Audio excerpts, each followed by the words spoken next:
这次提了韩国瑜，本来是国民党超级战将，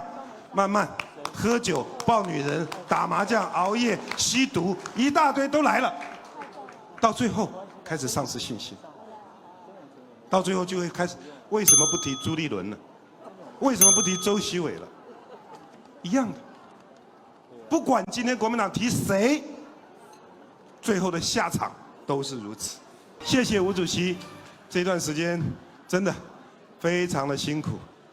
任劳任怨。谢谢曾副主席，时常眼泪往肚子里面吞。谢谢郝副主席，也时常为了国民党背了很多的黑锅。我举一个最小、最简单的例子：4年多前，我们提了这么优秀的连胜文同志，对人这么有温暖，对人这么热情，这么有服务的热情。刚开始提名，一片叫好，每一个人都认为我们提到了最优秀的连胜文同志。但是呢，所有的媒体有计划的抹黑，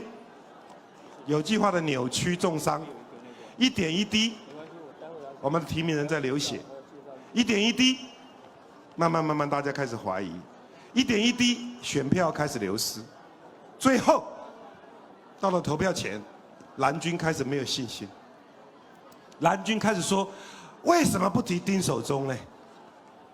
盛文兄好好的一个候选人，硬是被这种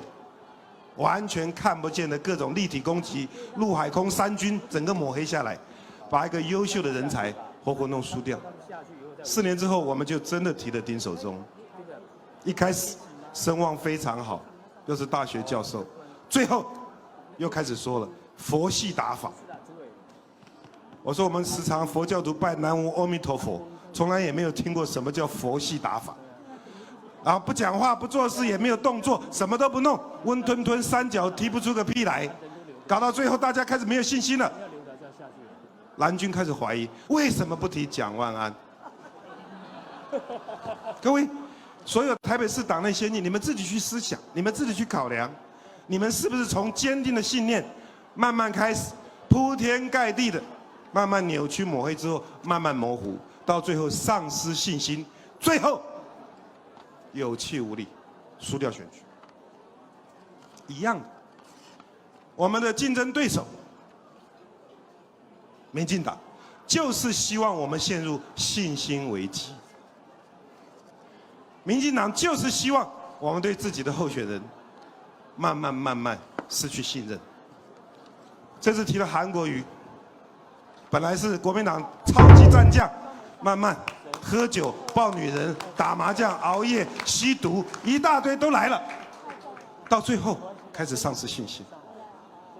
到最后就会开始，为什么不提朱立伦呢？为什么不提周习伟了？一样的，不管今天国民党提谁，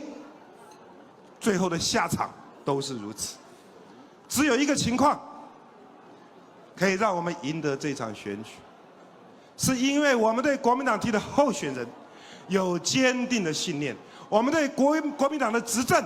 认为是最有利于中华民国以及台湾人民。我们对国民党所提名的候选人，我们认为是最棒最好的，对不对？